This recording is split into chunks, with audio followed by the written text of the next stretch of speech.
going to record this or so. So, just going to check. First, need a little bit of check to make sure our Facebook Live is indeed on. Righty. So, we need to check. Oh my God, Ted, you are on screen. You're on candid camera. Everybody watching. Okay, so we got Ted right here. Ted is one of our X Factor marketing young guns. Very clever. As a creator of the religion conversion method.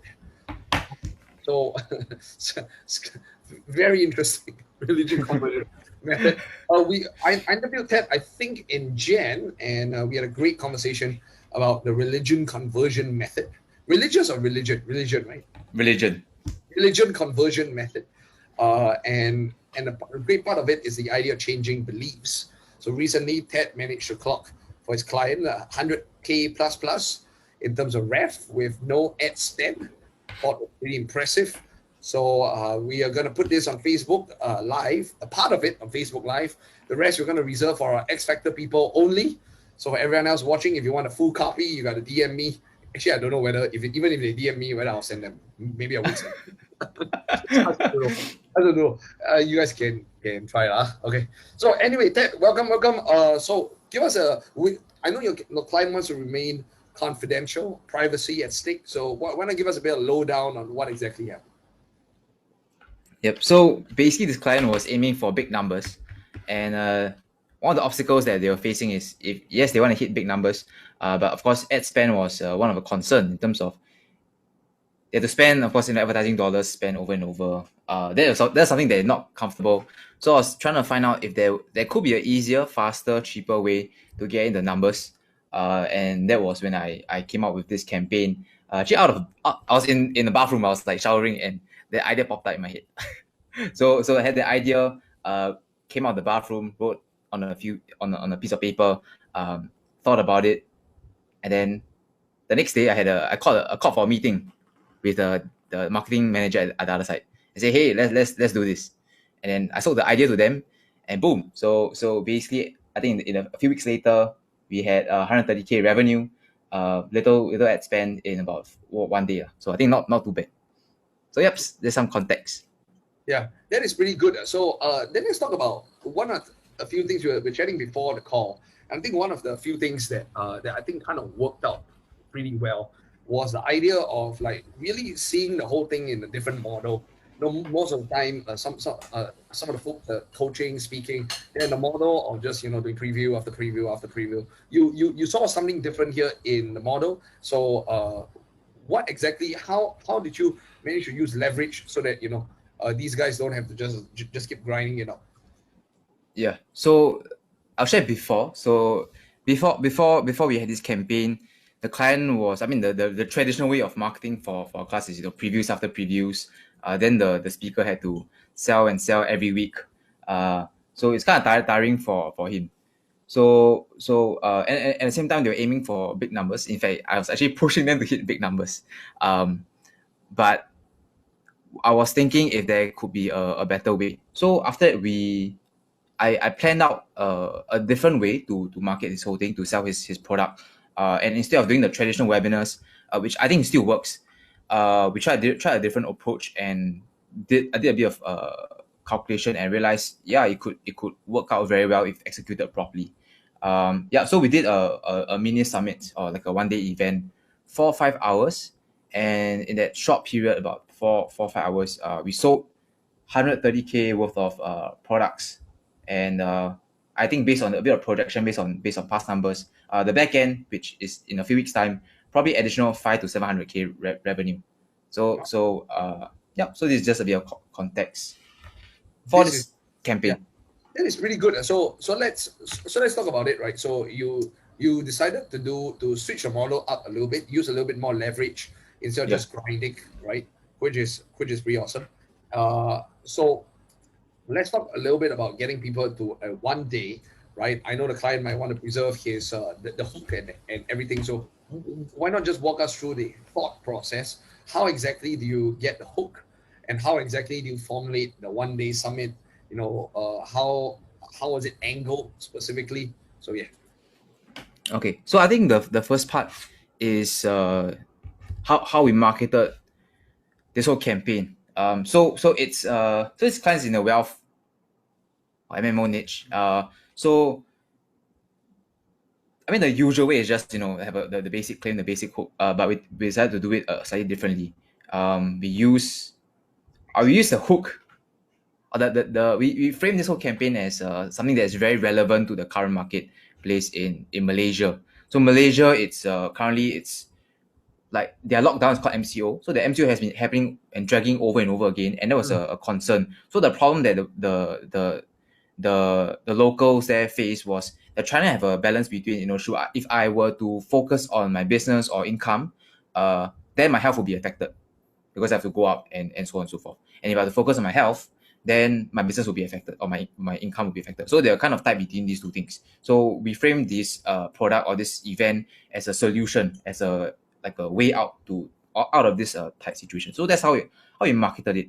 I think so that's the first part. I think the second part is how we actually got those numbers in without spending much on ads. So let's talk a little bit about your favorite religion conversion method. Was there any use of the religion conversion method in trying to convince people that their solution to their problems, their business or health problems, after they attend this fucking summit? Is there? Well, I can smell that there must be some elements there. You want to walk us through a little bit of that? I think it'd be useful. Okay, cool. So there was a bit of how we used it. Okay, we expand a bit on the method, right? So there is like three parts. So imagine a triangle, and then there's on top there's beliefs. Second part at the bottom left is perceptions, and third is proliferation. So proliferation is basically where you amplify, or you get more eyeballs, or you push traffic. So what we did was focus on these two things, beliefs and perceptions. So beliefs is, of course, we try to have this idea of MCO is likely to drag on and on and on, because it has been dragged like over and over again, even though they're promising that it will be open sooner, but that's not the case, and the COVID cases is increasing in Malaysia. So that was the whole idea of this campaign. So the next part was, or the next challenge was, trying to get the people in, trying to get in huge volumes of referrals. Hold on. Before, so the angle is very relevant. Hey guys, so now we got quite a lot of people watching. So I will now ban Ted from continuing until someone comments below and let us know that you are actually watching. So please comment below. Please comment below, else we will not continue. Okay, come. Please comment below. We got a lot of people watching. Please let us know. This shit is pretty useful. So we have Thomas who's watching. Hey, give a shout out to Thomas. Some more. Who else is watching? Come, please comment below. Let us know if you are watching. Otherwise, we will not continue. I just hate it when people watch and then no comment. No one comment. Oh, Leo, our buddy Leo. Leo is watching. Jason is watching. Raymond is watching. But Raymond, call me Taiko. Raymond is watching. Okay. So, hey, Francis attended my webinar just now. He's watching right now. Okay, cool. Anyway, please share this. Okay, if you find it useful, please share it. It's pretty good shit. So anyway, how exactly did you get the folks in? Okay, so this is slightly a little longer, deeper process. So I think to start sharing, so previously we tried to do a referral campaign, and we did the usual way. We didn't make it very fancy. So we try to get people to refer to our previews. The problem with that was that people, so we did a bit of survey feedback. People were generally not very comfortable sharing in terms of getting people to our webinar. Generally not comfortable. Why? What's the reason? Okay, cool. So this is where I did a bit of research. So I think you also shared this concept before. It's called social currency. So I went on Google searched this thing called social currency, and I did a bit of experiment. So basically what Google shared on this particular website is that people only share stuff that would make them look good. Right? people share what that made them look good. So I was like trying to validify it on Facebook, Instagram. And I was scrolling on Instagram, I think it's Instagram stories, and I realized that it's true. People share stuff that makes them look good, funny, cool, right? And all these different things. So I had two routes, right? I had two because the client also wanted, or he was assuming that the only way to get in more leads because he's comparing with other bigger speakers and so on and so forth. Say the way to do it is to stay along in the game, improve on your branding, so on and so forth. That works, but it will take quite a bit of time. So that's one way. Another way which I was thinking is, could we make things faster, better in a short period of time? So understanding that the reason why people share stuff or refer is a social currency, which they share stuff which make them look good or cool, we have to find a way, right? So definitely not the branding, which will take quite a while. So what we did essentially is actually we stole this idea, not say stole, we modeled this idea from a few places. Clubhouse is one of them. Clubhouse. A very interesting way. I think Clubhouse marketing strategy is on point. But I think they didn't do it intentionally. And then another example is clubs in general, like Zook, like F Club, got guest list on. Make them feel special, right? So we took this kind of concepts and we applied it to this summit. So in short, right, what we did was we framed this whole event as a paid event. And we actually ran a bit of ads, but the intent is not to get leads, is to have the perception that it's paid, but it's actually paid. So on the first day of announcement of releasing this event, we released a small group of tickets for free, which is actually to our existing customers. And we let them know that, hey, you can actually attend this paid session for free. And if you join in, you can also refer a few friends. So make them look exclusive, right? So now after that, the perception of sharing is changed.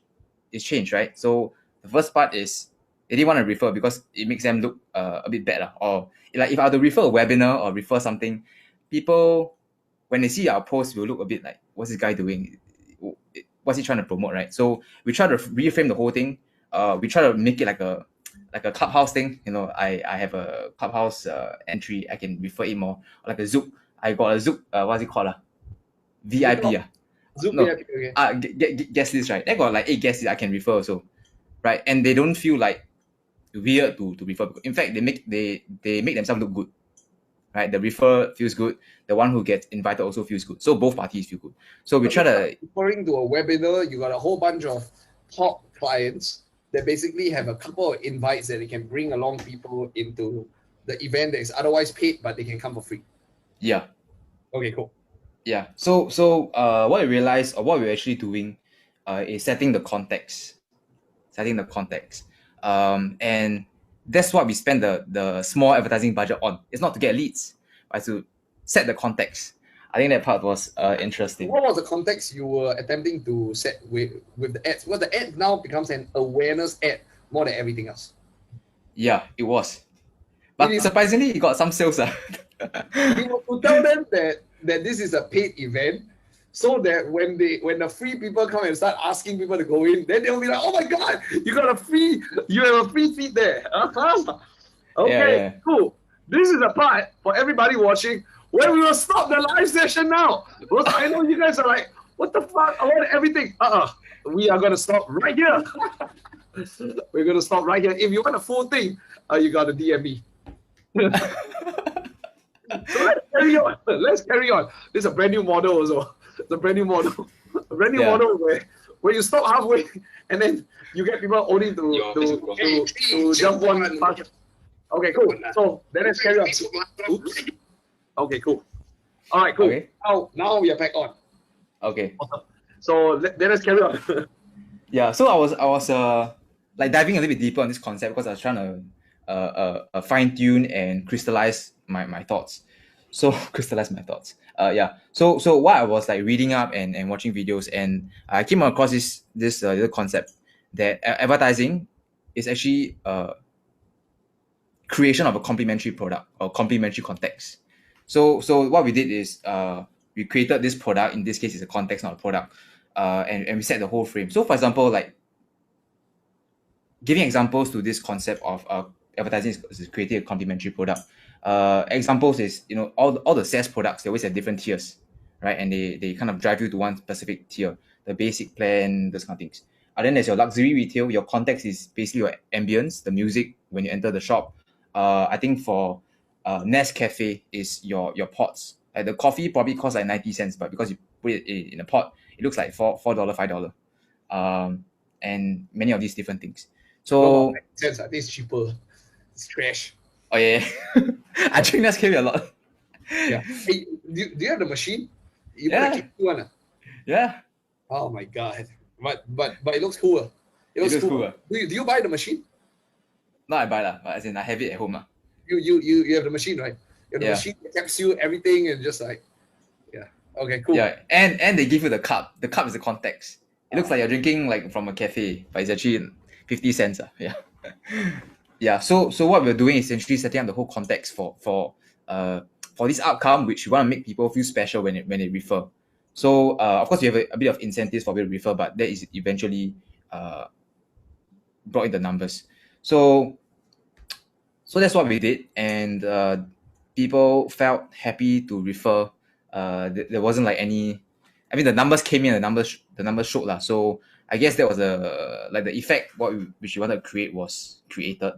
So I think that was like the first few days of the campaign. The numbers basically spiked up, and then after a few days, the numbers dropped down because it's I mean, if it's like, I think there's this saying that if you get to eat with anybody dead or living, you probably won't choose your friends, right? So you choose with someone never heard before. No. Okay. Yeah. So, but essentially, what we were trying to do is, because after a while the leads kind of died down. So what we did was make it spike back up. So if you can see our chart, right, our graph which I posted on Facebook, is like it went back, it went up, then after that slowly died down, then after that it went back up again. So what we did to create a spike is, the concept of 11/11. Okay, yeah. Or Black Friday. It's like a one-day thing, very scarcity, urgency. So that's what we did. We told them you can only refer on this particular few days. So we I think there was basically two periods. First period is we let them refer, and then after we told them we'll cut off. And we'll announce it again that in this date we'll open it. And then the numbers basically spiked up. So that's the end. Yeah. So I think the whole idea of this campaign, yes, is the beliefs, but I think a huge part was the traffic part, which we created. We spent a lot of time, money, not a lot of money, but we're spending a lot of time, effort, design to craft out the context of this campaign, of this event, is to frame it as a paid event. So I mean, all our Facebook Live, all our emails, we just show is paid. So we only released that free ticket. I think 2 days only, like when we first launched it, 3 days, just to allow our existing clients and customers to get in for free. So that's what we did lah, in short. Wow. It's very clever. It is super clever. Oh my god. Because most people do submits, but it's paid submit. Yeah. And then they spend a lot of time having to sell the shit out of it. Yeah, and we had no like guest speaker, so it's yeah. This was clever. This was clever. So let's talk about the next part. How was it organized, and then how was the closing like? How was it organized? Okay, so how was it organized? To be honest, it was quite messy because this was like I came up with the idea slightly before Chinese New Year. So we only executed like, I think, that's last week. That's last week. So it was very messy because Chinese New Year was in between. The team was like on breaks, so on and so forth. So it's a bit messy. Yeah, but startups are always rambling around. So how we organized it was quite messy. We tried to reach out to speakers, but after we realized we didn't really need them lah. So yeah, the whole team was basically spending a lot of time creating the whole context to make it look real. Because I mean, we have the idea, but if it looks fake, then the perception will be off also. So in terms of how we created the perception, yes, we ran ads. Emails also, we also had the perception that it's paid. Welcome to this VIP membership, or whatever you call it. It was in Chinese. So yeah, so that's basically what we did. We spent a lot of time to really narrow down the context, make it look real. I mean, it is real because people actually paid for tickets when the ads. And when we did, yeah, it's quite a decent, like I think a few K lah, not too bad lah. we sold it for 98 bucks, 98 ringgit, and it was profitable on ads. So I was quite shocked also. Wow. Yeah, but the the majority of the time spent was creating and fine-tuning the context. So that was what we did. What's your second question? How was the closing like? How was the closing? How's the closing? I think it was fantastic because the leads that came in were very like it's friends of customers. So generally they're like quite easy to close. So is this being shown? Will this be shown live? Is No, this no. part shown? Okay, The can live already. This is now only for expected people already. Okay, cool. So the event name, I think it's quite genius. We call it MCO Warriors. MCO Warriors. So it's not like, oh, we are Extreme Wealth Summit. That one quite lame. We call it MCO Warriors. So that is a form of like a tribal kind of thing. So we frame it as that. So the whole event we were basically framing of warrior. Then I think in the last day of your mastermind, you shared the table one, right? The table. So we use that same model, but use it as a warrior. So how I got Kosh to pitch, right, is say in this event we gave you the sword, then this speaker gave you the shield, then whatever, the armor. What you need left is the training. Because if you have your armor, you have your sword, if you don't use it, you will injure yourself. It's more dangerous right now. So that's how we sold it. Conversion rates were 20+%. Okay lah. Okay. Wow. That is pretty clever. That is pretty clever. Wow. Was he happy or were people happy? Yeah, they were very happy. Yeah, generally the team was very happy because they have never had such campaigns like that. There was such high margins. Because usually when they spend ads on this 1088 product, right, usually the margin is very low. So this is the first time like the margin is like 80-90%. So for them they were quite happy with that. And in one day, I think it's like it's one of their breakthroughs. One day hit like 130K. So that was something they were happy about. Yeah. Wow. Awesome. Okay, so for everybody watching, this is now officially only for expected people. Actually, I don't feel like sending this out to anybody, so they can DM me all they fucking want. I'm not gonna send it out. I don't really feel like sending it out. I gotta tell you. Let me just go check. Did anyone DM me? Oh, we are DM me. Oh shit. Yeah. So yeah. Anyway, it's fantastic for everybody watching. I hope you enjoy. We're gonna put this in the Facebook group and also a membership site.